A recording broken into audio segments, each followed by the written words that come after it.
তোমাকে দেব। কিন্তু আমাকে ক্ষমা করবেন রাজকুমারী, আমি একটু বেশিই বলে ফেললাম। না না, এরকম কোনো ব্যাপার নেই। দয়া করে আমাকে অ্যান্ড্রিয়া বলে ডাকো, না হলে হয়তো আমি নিজের নামই একদিন ভুলে যাব। অ্যান্ড্রিয়া, ঠিক আছে তাহলে। আমি তোমার ওই অলংকারগুলো দেখতে খুবই ইচ্ছুক, কিভাবে বানাও? তাহলে একদিন আমার স্টুডিওতে এসো। ঠিক তার পরের দিনই রাজকুমারী এলিজার ওয়ার্কশপে গেল। বাহ, এই পেন্টিংগুলো দেখতে তো খুবই অসাধারণ হয়েছে। যেটা আমি প্রকৃতিতে দেখি সেটাই আমি আঁকি। আর অলংকারগুলো বানানোর আগে আমি মাটি দিয়ে ওগুলোর আকৃতি তৈরি করি, এরকম ভাবে।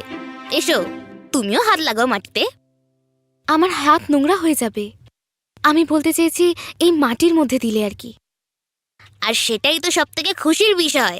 এটা খুব মজাদার, ট্রাই করো।